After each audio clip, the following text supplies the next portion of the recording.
Hello guys, तो आप लोगों का स्वागत है स्पेक्ट्रम बायोलॉजी में। और ये वाला जो आज हम लोग शुरू कर रहे हैं वो है हम लोगों का मिनी कॉन्सेप्ट सीरीज, जिसमें हम लोग एक पर्टिकुलर टॉपिक को लेके डिस्कस करेंगे और उस डिस्कशन के बाद उसका कुछ एमसीक्यू हम लोग सॉल्व करेंगे। बेसिकली जो टॉपिक रहेगा वो ऐसा ही टॉपिक होगा जो चैप्टर में, जिस टॉपिक में स्टूडेंट्स को क्या होता है, प्रॉब्लम होता है कॉन्सेप्ट समझने में। ठीक है, तो इवोल्यूशन वाला जो चैप्टर है उसमें एक टॉपिक है हार्डी-विनबर्ग प्रिंसिपल। ये वाला टॉपिक बहुत सारे स्टूडेंट को प्रॉब्लम क्रिएट करता है और इसके एमसीक्यू करने में भी स्टूडेंट लोगों को प्रॉब्लम होता है। तो हम लोग क्या करेंगे, आज ये वाला टॉपिक करें, इसका कॉन्सेप्ट क्लियर करेंगे, उसके बाद उसका एमसीक्यू करेंगे।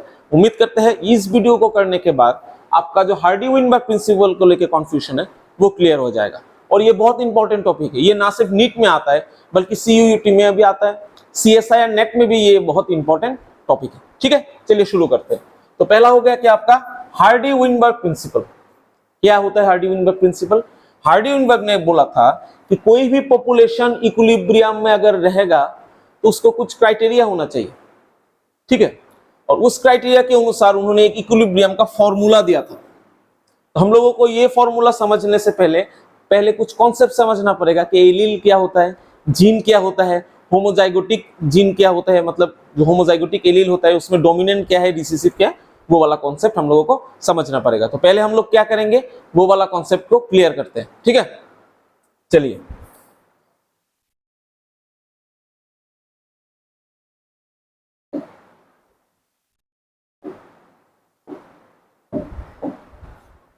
तो देखिए, अगर मैं बोलता हूं कि एफ, कैपिटल एफ एक जीन है, किसी पॉपुलेशन में एक जीन मिल रहा है, वो क्या है, कैपिटल एफ, और उसके अंडर में क्या आ रहा है, उसका दो एलील क्या है, कैपिटल ए और capital A.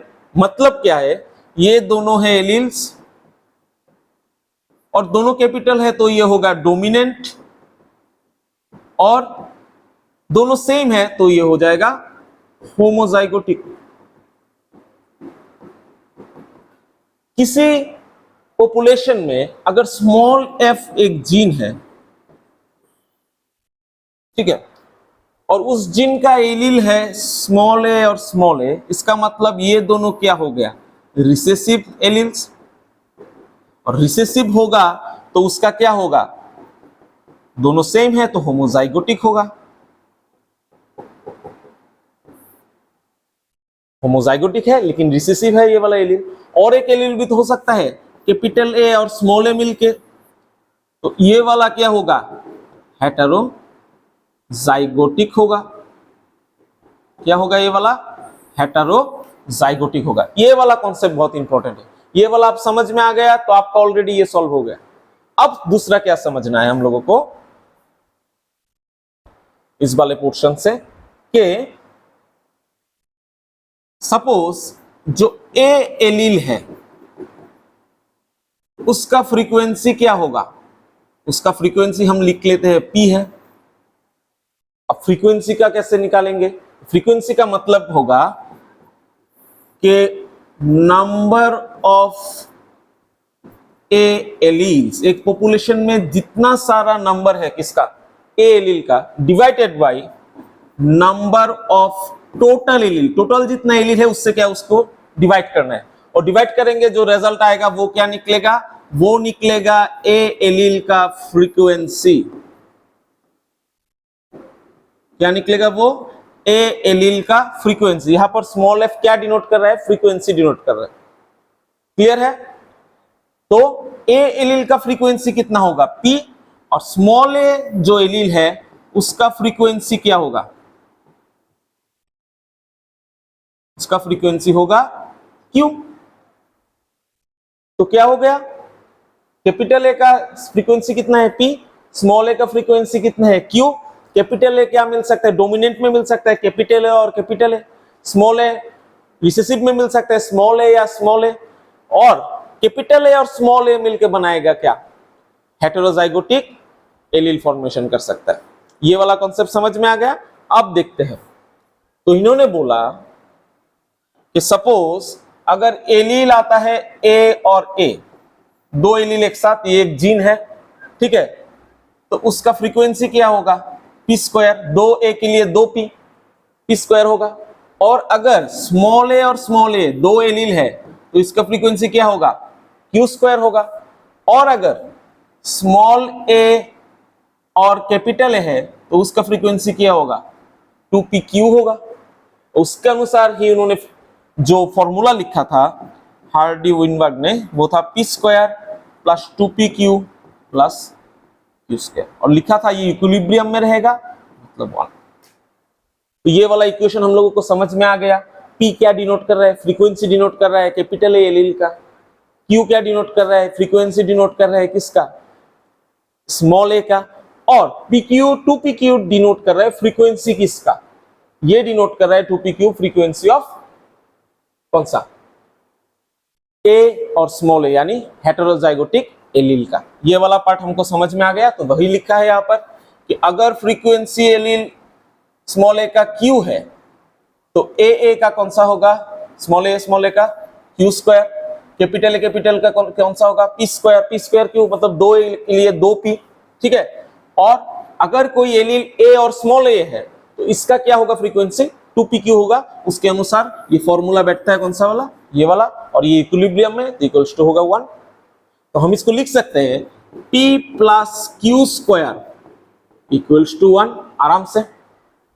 p plus q square क्या होगा, इक्वल्स टू 1, और डायरेक्ट लिख सकते हैं p plus q equals to 1। p plus q क्या हो गया, 1 हो गया, बेसिक मैथ है। तब लिख सकते हैं p equals to 1 minus q और q equals to 1 minus p। मतलब अगर मुझको p का वैल्यू पता है, अरे q का वैल्यू पता है तो मैं p का वैल्यू निकाल सकता हूं। अगर मुझको p का वैल्यू पता है तो मैं q का वैल्यू निकाल सकता हूं। ये वाला बेसिक अगर आपको याद रह गया तो आप कोई भी एमसीक्यू सॉल्व कर सकते हो, ठीक है। अब ये वाला गया। तो उसके बाद 5 फैक्टर्स बोला गया जो क्या कर सकता है, हार्डी विनबर्ग का जो इक्विलिब्रियम है उसको अफेक्ट कर सकता है। क्वेश्चन ये नहीं है कि अफेक्ट कर सकता है, क्वेश्चन है अगर अफेक्ट होगा तो क्या होगा। देखिए, अगर कोई population Hardy Weinberg equilibrium state में है तो उसका इवोल्यूशन का चांस बहुत कम है। जब भी कोई पॉपुलेशन हार्डी विनबर्ग इक्विलिब्रियम से हटेगा तो उसका क्या हो जाएगा, उस पॉपुलेशन में इवोल्यूशन आना शुरू करेगा, मतलब चेंज आना शुरू करेगा। वही बेसिक चीज है। तो लेकिन अब एक फैक्टर आता है, लेकिन हार्डी विनबर्ग ने क्या बोला, हार्डी विनबर्ग का जो फॉर्मूला है उसका कुछ पार्टिकुलर क्राइटेरिया होगा। मतलब जिस पॉपुलेशन के ऊपर हार्डी विनबर्ग फॉर्मूला अप्लाई होगा और जो इक्विलिब्रियम स्टेट में है बोला गया है उसमें कुछ कुछ चीजें नहीं हो सकता। जैसे पहला चीज, जिस पॉपुलेशन पे भी हम लोग हार्डी विनबर्ग फॉर्मूला यूज करेंगे वो लार्जर पॉपुलेशन होना चाहिए। क्या होना चाहिए, लार्जर। एक, 2 नंबर, वो रैंडमली मेटिंग पॉपुलेशन होना चाहिए। मतलब कोई भी पॉपुलेशन के अंदर कोई भी एक ऑर्गेनिज्म कोई भी दूसरे ऑर्गेनिज्म के साथ मेटिंग कर सकता है, और इसका मेटिंग का कोई ठीक नहीं होगा कि इसके साथ पार्टिकुलरली यही करेगा। कोई भी किसी के साथ मेटिंग कर सकता है, इसलिए क्या होगा, इसको रैंडमली मेटिंग होना चाहिए, रैंडम मेटिंग होना चाहिए, ठीक है। तीसरे नंबर पे क्या आएगा, नो म्यूटेशन, उसमें कोई भी म्यूटेशन नहीं हो सकता, क्योंकि म्यूटेशन का होने का मतलब उसमें इवोल्यूशन का चांस रहता है। और हमने बोला कि अगर कोई हार्डी विनबर्ग इसमें है, इक्विलिब्रियम में, तो उसमें म्यूटेशन का होने का चांस कम है क्योंकि उसमें इवोल्यूशन नहीं हो सकता। जब भी इक्विलिब्रियम चेंज होगा तभी इवोल्यूशन डेवलप करेंगे, ठीक है। 4 नंबर पे क्या होगा, 4 नंबर पे आएगा कि म्यूटेशन का चांस कम होना चाहिए, रैंडमली मेटिंग नहीं होना चाहिए, लार्जर पॉपुलेशन होना चाहिए, और 4 नंबर पे आना होगा नो डायरेक्शनल चेंजेस। 4 नंबर पे क्या होगा कि कोई डायरेक्टेड चेंज नहीं हो सकता, कोई डायरेक्शनल चेंज नहीं हो सकता। ये 4 वाला चीज आपको याद रखना है। पहला, लार्जर पॉपुलेशन होना चाहिए, रैंडमली मेटिंग होना चाहिए, म्यूटेशन नहीं होना चाहिए, और 4 नंबर पे क्या, नो डायरेक्शनल चेंज होना चाहिए। अगर ये 4 चीज नहीं होता है तभी कोई भी पॉपुलेशन हार्डी विनबर्ग प्रिंसिपल में क्या होगा, फिट बैठेगा। और वो अगर हार्डी विनबर्ग पॉपुलेशन प्रिंसिपल में रहता है तो उसका क्या होगा, इवोल्यूशन होने का चांस कम हो जाएगा। मतलब अगर कोई हार्डी विनबर्ग इक्विलिब्रियम में रहता है, इसका मतलब है कि नो इवोल्यूशन। इवोल्यूशन कब होगा? अगर एलील का जो फ्रीक्वेंसी है, एलील का जो फ्रीक्वेंसी है अगर वो क्या होता है, चेंज होता है। एलील का अगर फ्रीक्वेंसी चेंज होगा तभी जाकर वो क्या करेगा, इक्विलिब्रियम स्टेट से हट जाएगा और उसमें क्या डेवलप कर लेगा, इवोल्यूशन। क्या डेवलप कर लेगा, इवोल्यूशन। तो एलिलिक फ्रीक्वेंसी चेंज होने से ही इवोल्यूशन डेवलप होगा। अब मैं दिखाऊंगा कैसे कैसे कोई भी फैक्टर उसको इन्वॉल्वमेंट रखता है, ठीक है, कैसे कोई फैक्टर उसको चेंज कर सकता है। तो देखिए फैक्टर्स यहां पर मेंशन किया हुआ है। तो पहला वाला है जीन माइग्रेशन। पहला वाला कौन सा है, जीन माइग्रेशन या फिर जीन फ्लो। अभी मैं दिखाता हूं जीन फ्लो क्या होता है।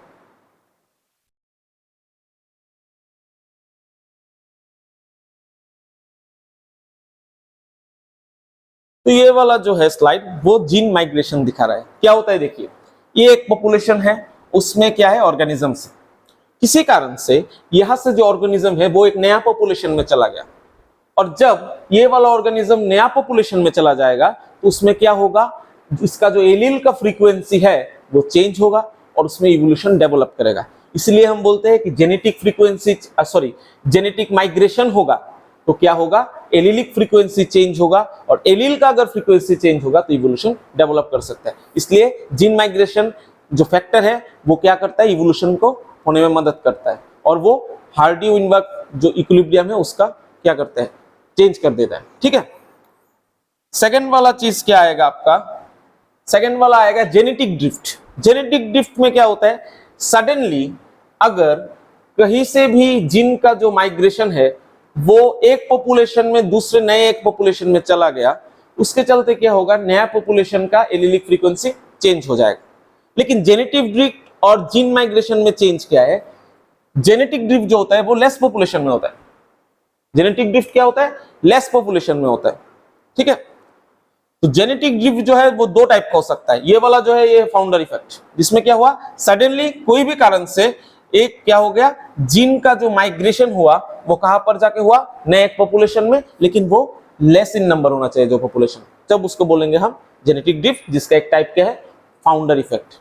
दूसरा वाला क्या होगा, दूसरा टाइप का जो जेनेटिक ड्रिफ्ट है उसको बोलते हैं बोटलनेक डिफेक्ट। पकड़ लीजिए, ये एक प्रीवियस पॉपुलेशन है जहां पर बहुत सारा ऑर्गेनिज्म ग्रो कर रहा है, सडनली किसी डिजास्टर के चलते सारा सब मर गए और बाकी रह गया कुछ, तो इनको हम क्या बोलेंगे, सर्वाइविंग पॉपुलेशन।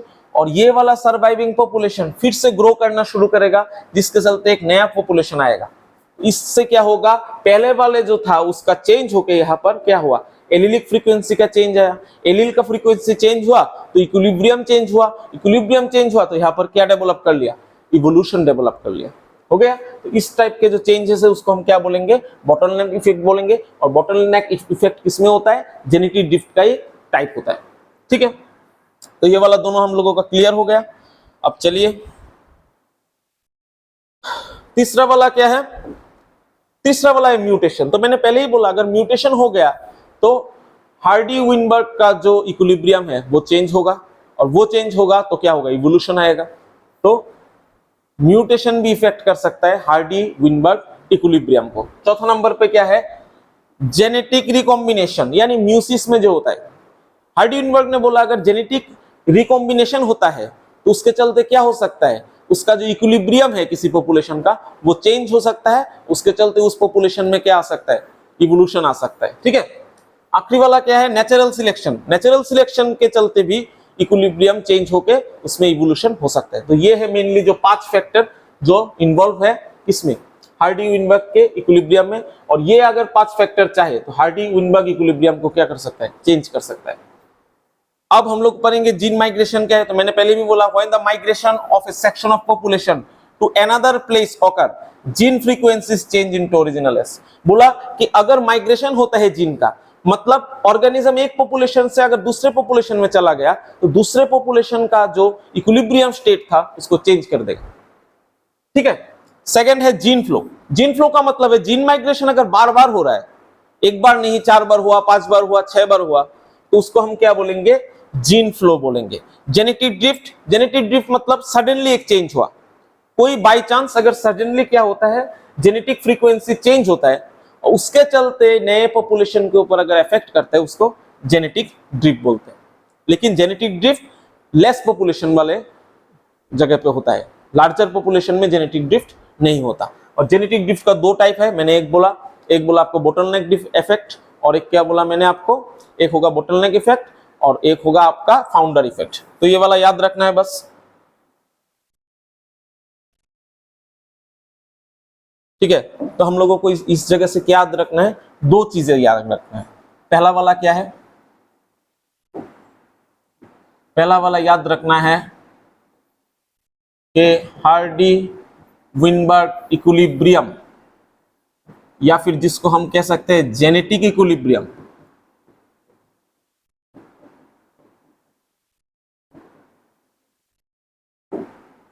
अगर चेंज होगा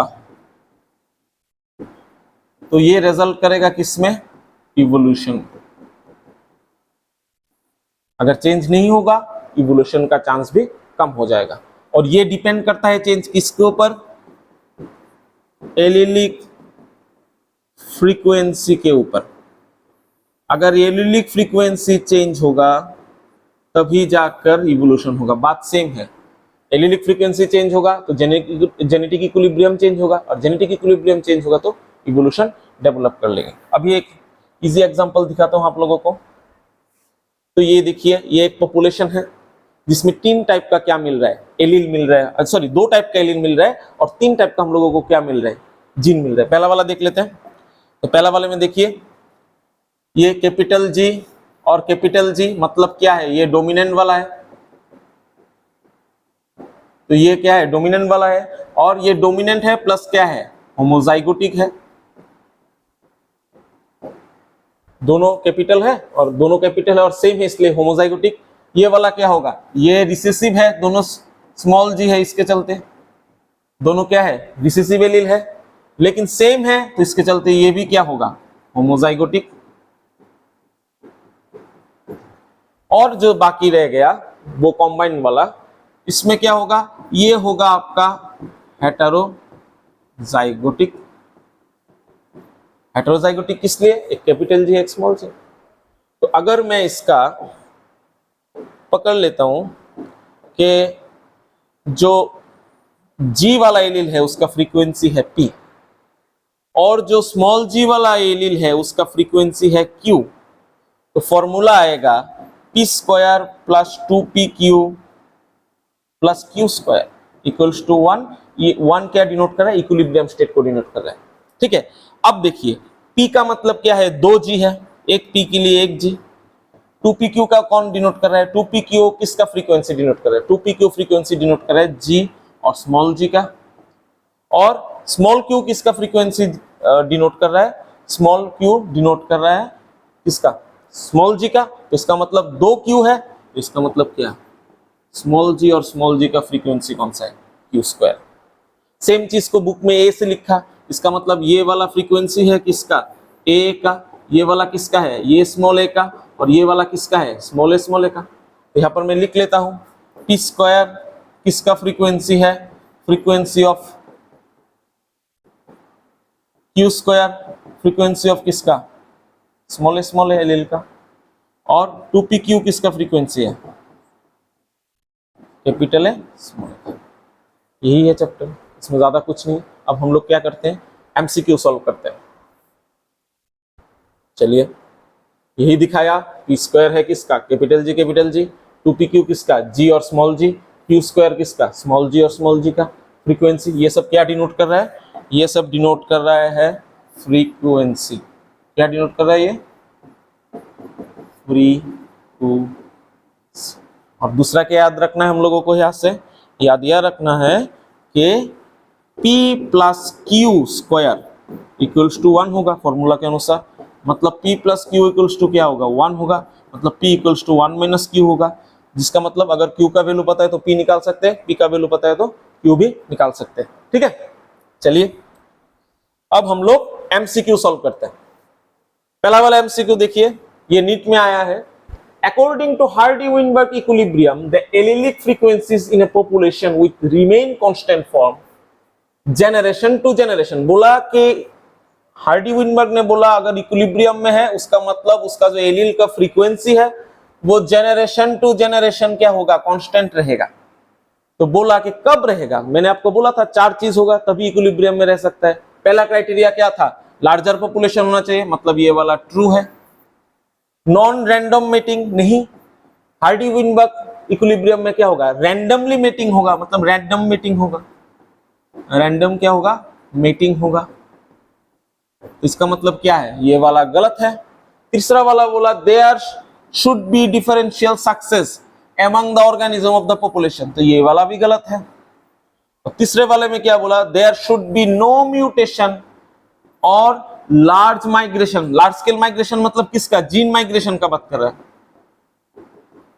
तो हम लोगों को पता है हार्डी-विनबर्ग इक्विलिब्रियम में जीन माइग्रेशन नहीं हो सकता, जेनेटिक ड्रिफ्टिंग नहीं हो सकता, उसके बाद क्या नहीं हो सकता, म्यूटेशन नहीं हो सकता, रिकॉम्बिनेशन नहीं हो सकता। तो ये वाला भी तो करेक्ट है। तो आंसर कौन होगा, ए और डी। बहुत इजी है, कॉन्सेप्ट समझ लिया। तो अब दूसरे वाले में देखते हैं। तो दूसरे वाले क्वेश्चन में देखिए क्या बोला गया है, 2 चीज पे गौर कीजिए। ए का फ्रीक्वेंसी दिया हुआ है और स्मॉल ए का भी, ये किसका फ्रीक्वेंसी दिया हुआ है, स्मॉल ए का। तो ए का फ्रीक्वेंसी मतलब क्या है, ए का फ्रीक्वेंसी का मतलब है पी, और पी इक्वल्स टू कितना दिया हुआ है हम लोगों को, 0.6। और फ्रीक्वेंसी ऑफ स्मॉल ए जो एलील है उसका क्या है, क्यू, क्यू इक्वल्स टू 0.4 होगा ना, क्योंकि पी अगर 0.6 है, पी अगर 0.6 है, क्यू इक्वल्स टू कितना होगा, 1 माइनस 0.6, वो कितना आएगा, 0.4। अब निकालना क्या है हम लोगों को, हेटेरोजाइगोट्स का। और हेटेरोजाइगोट्स का फॉर्मूला क्या है हम लोगों को पता है, फ्रीक्वेंसी का 2pq, यही तो फ्रीक्वेंसी है हेटेरोजाइगोट का। तो बिठा दो, 2 इंटू 0.6 इंटू 0.4, आंसर क्या होगा, 2 into 0.24 equals to p equals to 0.48। ये होगा किसका फ्रीक्वेंसी, हेटेरोजाइगोट का फ्रीक्वेंसी। फॉर्मूला है 2pq। चलिए तो आंसर कौन सा होगा, ये वाला। और ये आ गया आपका तीसरा क्वेश्चन। तो देखिए क्या दिया हुआ है, ये पॉपुलेशन इन हार्डी-विनबर्ग इक्विलिब्रियम। बोला कि एक पॉपुलेशन है जो फॉलो कर रहा है किसको, हार्डी-विनबर्ग इक्विलिब्रियम को। मतलब उसमें हम कौन फॉर्मूला यूज कर सकते हैं, कौन सा formula, p square equals to 2pq equals plus q square equals to 1। अगर कोई पॉपुलेशन हार्डी-विनबर्ग इक्विलिब्रियम को फॉलो कर रहा है तो उसके अनुसार क्या होगा, ये फॉर्मूला फॉलो करेगा वो। और इसका मतलब अब क्या है, देखिए बोला कि डोमिनेंट एलील का जो फ्रीक्वेंसी है, डोमिनेंट एलील का बोला मतलब किसका, फ्रीक्वेंसी ऑफ कैपिटल है, कितना बोल दिया, 0.50 बोल दिया। ठीक है, निकालना क्या है, हेटेरोजाइगोट्स का, मतलब किसका निकालना है, f इक्वल्स टू किसका, हेटेरोजाइगोट का फ्रीक्वेंसी क्या है, स्मॉल है, और इसका फॉर्मूला क्या है, 2pq। तो हम लोगों को फ्रीक्वेंसी ऑफ ए एलील का पता है 0.5, तो फ्रीक्वेंसी ऑफ स्मॉल ए का कितना होगा, 1 माइनस कर दो, सेम आएगा। क्योंकि ये अगर बोल रहा है कि फ्रीक्वेंसी ऑफ कैपिटल, इसका मतलब किसका वैल्यू बोल रहा है, पी का वैल्यू दिया हुआ है, और हम लिख रहे हैं फ्रीक्वेंसी ऑफ स्मॉल ए, मतलब क्या, क्यू। और निकालना किसका है, हेटेरोजाइगोट का फ्रीक्वेंसी जो कि है 2pq। तो p पता है, q पता है, हम लोगों को निकालना है 2pq, और वो कितना होगा, 2 इंटू p कितना है 0.5, ये कितना है 0.5, कर दो 2 इंटू 0.25, और इसका निकाल दो आंसर इंटू करने के बाद, तो आएगा कितना, 2 इक्वल्स इंटू 0.25 इक्वल्स टू 2 0.50। कौन सा वाला होगा हम लोगों का आंसर, ये वाला। तो इस चैप्टर में 3 चीज आप लोगों को याद रखना है, 3 चीज। पहला, एक बार मैं रिवाइज करवा के देता हूं, ये वाला टॉपिक खत्म। 3 चीज याद रखना है। पहला चीज, p square plus 2pq plus q square equals to 1। p equals to क्या है, p equals to A allele का फ्रीक्वेंसी। और अगर मैं लिखता हूं फ्रीक्वेंसी ऑफ ए दो एलील का, तो ये हो जाएगा पी स्क्वायर। दूसरा क्या याद रखना है, क्यू फ्रीक्वेंसी है किसका, frequency of small A allele वाला। तो अगर मैं लिख देता हूं frequency of small A allele, तो ये हो जाएगा क्यू स्क्वायर। और एक ऐसा भी तो ऑर्गेनिज्म होगा जिसमें ये वाला एलील देखने को मिलेगा, तो इसका फ्रीक्वेंसी क्या होगा, 2pq। बस इतना याद रखना है, आप कोई भी क्वेश्चन सॉल्व कर सकते हो, ये है। दूसरा आप लोगों को क्या याद रखना है, दूसरा आप लोगों को याद रखना है कि अगर मैं बोलता हूं कोई पॉपुलेशन फॉलो कर रहा है हार्डी-विनबर्ग इक्विलिब्रियम को, तो उसको कौन सा क्राइटेरिया में होना है। तो क्राइटेरिया क्या होगा, पहला, अगर कोई इक्विलिब्रियम में है तो वो पॉपुलेशन क्या होगा, रैंडम मेटिंग होगा, कोई भी किसी के साथ मीट कर सकता है। दूसरा, लार्जर पॉपुलेशन होगा, क्योंकि अगर स्मॉल पॉपुलेशन हुआ तो उसमें किसका चांस रहेगा होने का, जेनेटिक ड्रिफ्ट होने का चांस रहेगा। जेनेटिक ड्रिफ्ट किसके अंदर चांस रहता है, अगर लेसर पॉपुलेशन हुआ तो। इसलिए जो भी हार्डी-विनबर्ग पॉपुलेशन प्रिंसिपल फॉलो कर रहा है वो पॉपुलेशन लार्ज पॉपुलेशन होता है। स्मॉल होने से उसका क्या चांस रहता है, जेनेटिक ड्रिफ्ट का चांस रहता है, उसके चलते क्या किसका चांस रहता है, चेंजेस का चांस रहता है। और चेंज हो गया उसमें, किसका चेंज हो गया, एलीलिक फ्रीक्वेंसी का चेंज होने का चांस रहता है, और जिसके चलते इसमें क्या होगा, इवोल्यूशन डेवलप कर लेगा। सीधी बात है बेटा, हो गया। तीसरा नंबर पे क्या आएगा हम लोगों का, तीसरा पे आएगा नो म्यूटेशन। अगर कोई पॉपुलेशन इक्विलिब्रियम में, उसमें म्यूटेशन नहीं हो सकता, म्यूटेशन होगा तो उसमें एलीलिक फ्रीक्वेंसी चेंज होगा, इवोल्यूशन डेवलप करेगा, इक्विलिब्रियम में नहीं रहेगा। चौथा हम लोगों का क्या आएगा, रिकॉम्बिनेशन नहीं हो सकता। कौन सा रिकॉम्बिनेशन, नो जेनेटिक रिकॉम्बिनेशन, हो गया चौथा। तो अगर आप ये चार चीज याद रख लेते हो तो आपको पता होगा, और आपको पता होना चाहिए कौन सा फैक्टर चेंज कर सकते हैं इक्विलिब्रियम को। तो फैक्टर्स में आएगा कौन सा, एक जीन माइग्रेशन, दूसरा क्या आएगा, जेनेटिक ड्रिफ्ट, क्या आएगा, जेनेटिक ड्रिफ्ट, जिसमें कौन सा आएगा, बोटलनेक और फाउंडर इफेक्ट, ठीक है। तीसरा कौन आएगा, चेंज कर सकता है, म्यूटेशन एक फैक्टर हो सकता है इक्विलिब्रियम को चेंज करने में। चौथा कौन सा होगा, नेचुरल सिलेक्शन हो सकता है एक, नेचुरल सिलेक्शन हो गया इसका मतलब क्या है, वो इक्विलिब्रियम में नहीं रहेगा। और पांचवा क्या होगा हम लोगों का, रिकॉम्बिनेशन। कौन सा, जेनेटिक रिकॉम्बिनेशन। कहां पर देखने को मिलता है, म्यूसिस में, मतलब जहां म्यूसिस होता है वहां पर क्या नहीं होगा, हार्डी-विनबर्ग इक्विलिब्रियम स्टेट नहीं रहेगा, वो चेंज हो जाएगा। तो मतलब हार्डी-विनबर्ग इक्विलिब्रियम स्टेट चेंज हुआ, इसका मतलब क्या होगा, उसका रिजल्ट होगा इवोल्यूशन। और इसका चेंजेस कैसे होगा, एलीलिक फ्रीक्वेंसी के चेंज से। अगर एलीलिक फ्रीक्वेंसी चेंज होगा तभी जाकर इवोल्यूशन। तो इतना सा है ये वाला, ठीक है। मुझको उम्मीद है इसको कंप्लीट करने के बाद आप लोगों को कोई भी एमसीक्यू में प्रॉब्लम नहीं होगा। अगले दिन हम लोग नए वीडियो के साथ आएंगे। चलिए, थैंक यू। तो इस वीडियो के बाद मिलते हैं दूसरे वीडियो के साथ।